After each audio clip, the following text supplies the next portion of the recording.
Hey everyone, it's Denise Brown, and this is our monthly soul break.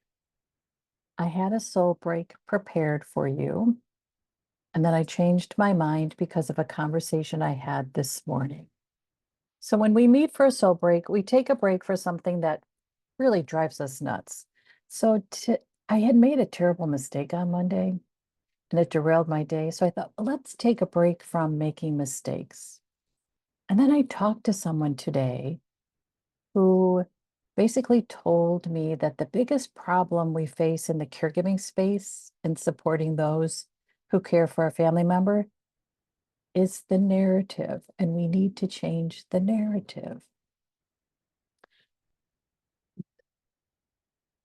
I'm still trying to adjust to that. So I tried to be kind about that, and I let him talk, and he was a mansplainer.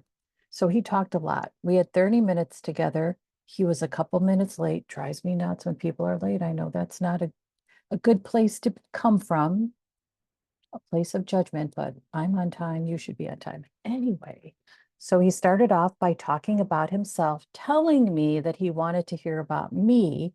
And he said, okay, well, I'll tell you about myself first. I'll take 30 seconds and then you can tell me about you. And he is someone who reached out and scheduled this time together with me. So 5 minutes later, it wasn't 30 seconds, it was 5 minutes later because I started looking at the clock. I gave him a real brief overview.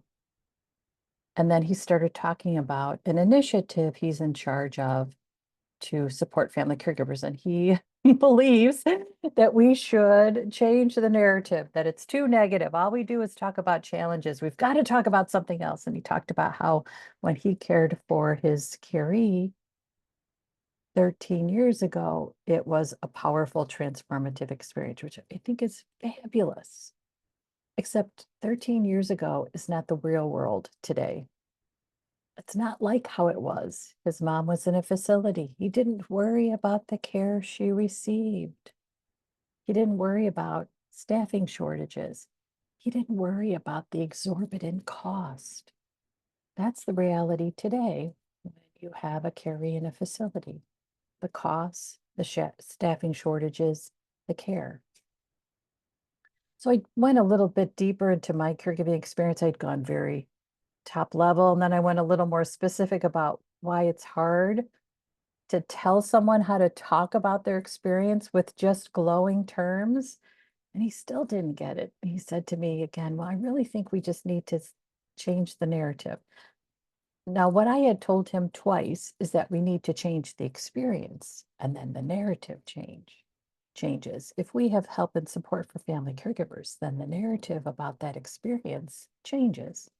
We don't talk about the challenges, we talk about the help and support. Oh my gosh, we had help and support. He didn't get it. And I finally was so frustrated that I said, okay, basically, you're telling me that I have to be positive about an experience during which my brother died, which broke my mother's heart, whose heart was already broken because my oldest sister removed herself from the family and was estranged. You can't tell me to talk about it in a positive way when really devastating things happened. And he also tried to get me to think about COVID as a positive experience. He said, well, it must have been easier during COVID because you didn't travel. And I thought, well, yeah, I didn't travel, but I was trying to keep my parents alive. I mean, we had a home health and a nurse that wouldn't get vaccinated. We were socially isolating. I couldn't get my parents together with family members. They didn't see their grandchildren. Yeah. And I said, okay, yeah, that was easier that I wasn't traveling. But there were other really significant challenges. I said, it's always an exchange. Anyway, I apologize for yelling at you and preaching to the choir, but his toxic positivity really got to me. So that's why I changed our soul break too. Taking a break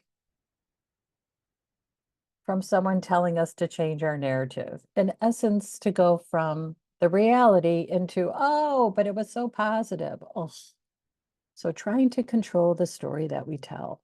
That is not right. That is not right at all. So much of our life, especially during a caregiving experience, is out of our control. I mean, think about how many times you've thought, oh, today will be a quiet day. And then 5 minutes later, it's anything but. It's out of your control. And you are showing up to support and help and advocate and manage and navigate when you are sleep deprived, when you are feeling hopeless, when you are alone. So you deserve to be able to tell that story of what it's really like when so much is out of our control. We deserve to be in control of the story we tell. So today we're going to focus on telling stories. And you're going to tell a story by choosing words. And you can think the story in your head. You can write it out with pen and paper, whatever works for you. You get to choose your words about a story you tell. And I'm going to share some prompts to help you think about a story you want to tell. I love this photo because it has orange and green, and I love orange and green together. So my prompt for this photo is, what's your story of a morning? You can pick any morning. It could be this morning. It could be yesterday. It could be 10 years ago. What's your story about a morning? And I am using the word morning. However, if you heard mourning, mourning a loss, write about that. And I'm giving you prompts that you can take away from our time together to really expand upon. It's just starting. So, for instance, maybe you start today with this prompt, write about a morning, and you just decide the date of the morning, or you decide which loss you're mourning that you want to write about. It's your choice. That's this prompt. Write about a morning. And your story about your morning could be all cuss words. And I say, go for it. That's the story that you'd like to tell about a morning. You choose your words. You choose your narrative. It's your experience. Okay, here's the next prompt.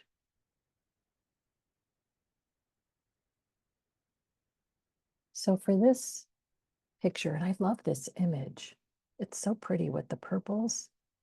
For this image, I'd love for you to think about writing about a solution that you've tried.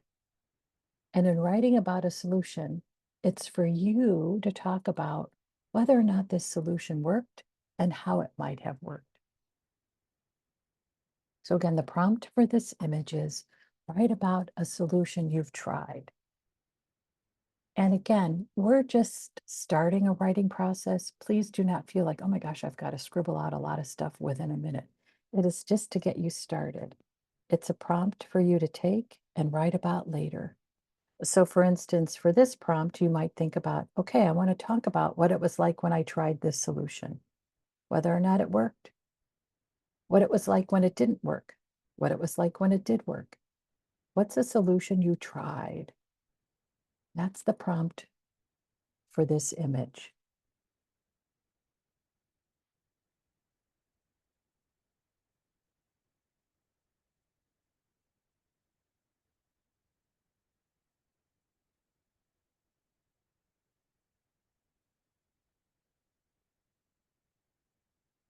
Sorry, everybody. I need to look at my prompts that I wrote out and I accidentally closed out our screen. So let me get it back for you. Okay, so I have one more prompt for you. And let me share that so that you can think through the prompt for this image. What's a wish you have for yourself? That's the prompt for this issue. I love this image because it includes nature plus work, plus it's organized. It's pleasant to think about working in this environment. I do an ongoing survey around what exhausts us during our caregiving experience, and it's coping, no surprise. And then I also ask what energizes family caregivers during their caregiving experience, and it's solitude. We are surrounded by noise around us and inside of us, and the noise in our heads sometimes is the loudest. You're not doing enough. You need to do it better. You need to be somewhere other than where you are. You need to be kinder, more patient. You know, it's always screaming at us. And this image, it feels like comforting solitude. One of the other energizing experiences we have is being productive. And in this image, it looks like we have the solitude and the calm to be productive. So again, the prompt for this image is, what's a wish you have for yourself? You might wish abundance. You might wish a calm day. You might wish $1 million. You might wish a really effective break. And an effective break can be just 1 hour, but it was so effective that you felt refreshed and rejuvenated. What's the wish you have for yourself? So those are the 3 prompts to help you start to write out your own narrative. And we just picked 3 random experiences: your morning, a solution, a wish. And you can do this anytime where you think, I want to write the narrative of what I'm experiencing because I get to choose what my narrative is. At times, we just keep the narrative to ourselves. It stays in our journal, it stays in our head, it stays on our walk. Maybe we repeat it as we take a walk. Other times, we want to say it out loud. And we have a caregiving listener project where we connect storytellers with listeners in a private Zoom room, just for the opportunity for you to say it out loud in a safe space. So you can always go to caringourway.com for more information. We have caregiving listener projects twice a year on World Mental Health Awareness Day and on National Caregivers Day. And that's always the 3rd Friday in February.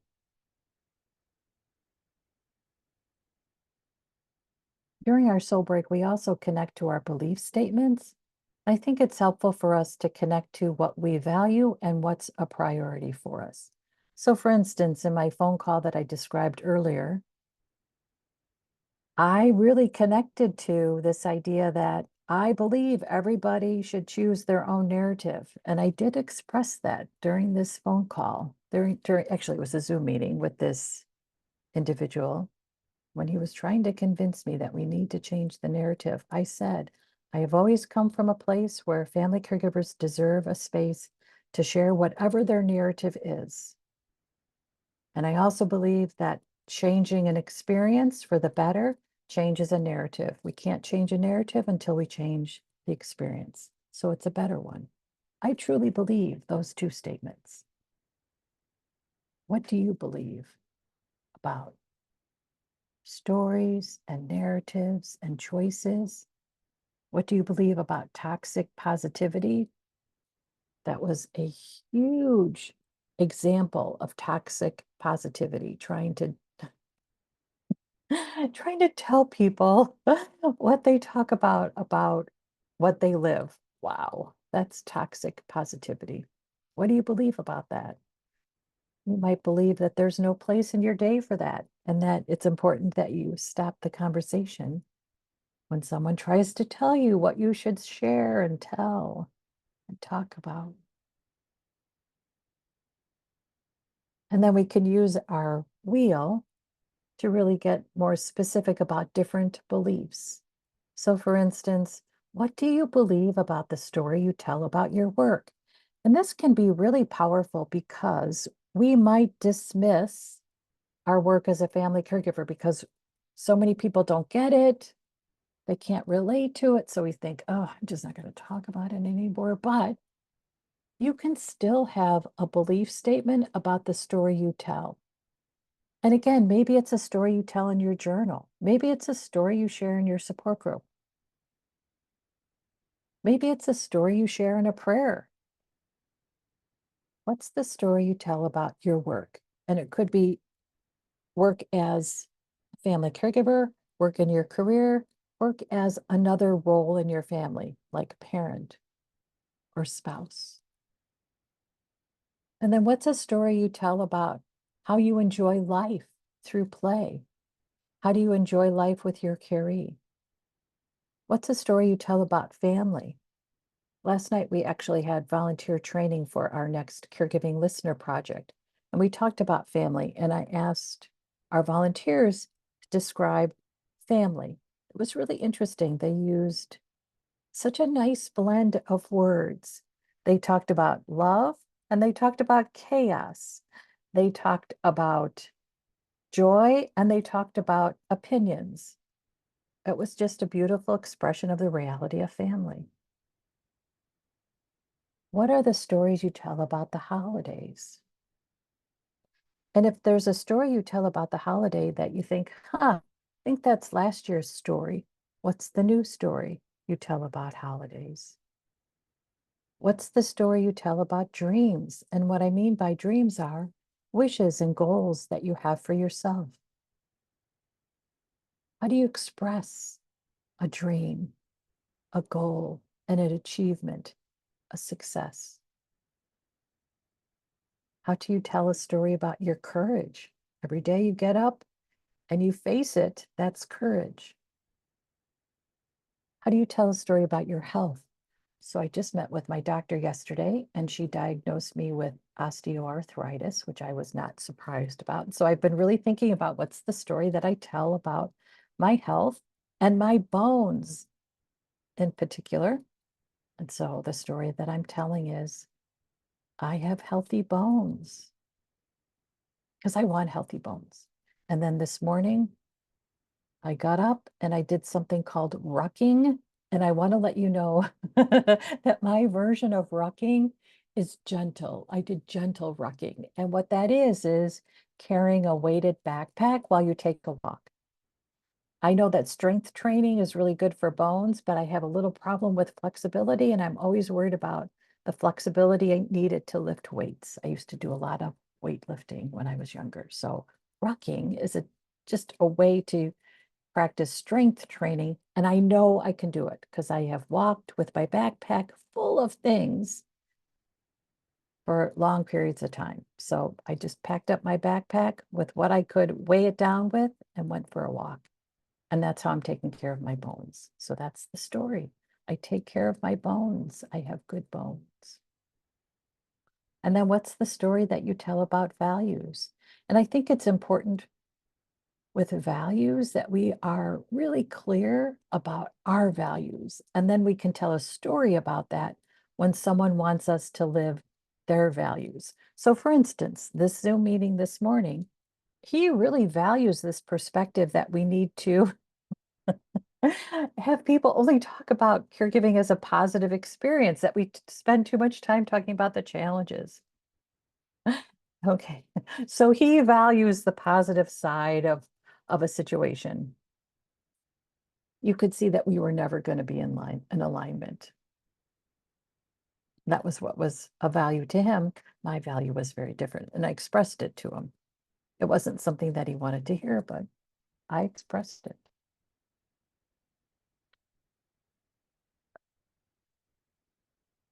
Okay, so those are belief statements we can write about the stories in our life. And these 8 words are just suggestions. You might look at this and think, there's another word that comes to mind that I want to write a belief statement about. Go for it. Okay, Here's our last prompt. We can frame our story any way we want. And I love this picture because it's a picture of a frame and it's ready for whatever you want to frame. Whatever words tell a story, you get to frame it. And here's what's great about it. You can change the frame anytime you want to change the story. You can add accessories to the story, like the accessories on this frame, beautiful flowers, a leaf from nature, and then you can change the accessories in your story whenever you want. You get to pick the frame for your story. And it doesn't have to be positive. It's whatever frame feels right in this moment. Whatever frame fits the narrative. That's the frame you can use. You get to frame it. So how do you want to frame a situation, a relationship, an experience, a day? How do you want to frame it? And that's our last prompt for today. And again, you can take this last prompt and write about it. You can keep it in mind. You can think through it. You can use it as a good question. So I do a Sunday question every week, and this is going to be our Sunday question. How do I want to frame it? If you're interested in receiving our Sunday question prompts, you can join us at caringourway.com. Every Sunday, I pose a question that becomes an intention for us to set. I love this question. How do I want to frame it? And we can think this question before we start a conversation. We can ask ourselves, how do I want to frame this? And think through, how do I want to frame this? And then that can start the conversation. Okay, that's our soul break for today. So just as a reminder, we took a soul break from someone telling us to change our narrative, someone telling us to embrace toxic positivity. I think we can decide what we're going to embrace. It's our experience. We get to choose the words to describe it. Okay, thanks so much for joining me today. I hope you found this helpful. And just a reminder, we meet for soul breaks on the third Thursday of every month at 1 p.m. Eastern Time. We typically meet for 20 to 25 minutes. I post the archive so you can always watch. And if you ever want to join me live, that's great too. And if you want to join me live, you can register at caringourway.com. Okay, thanks everyone. Bye-bye.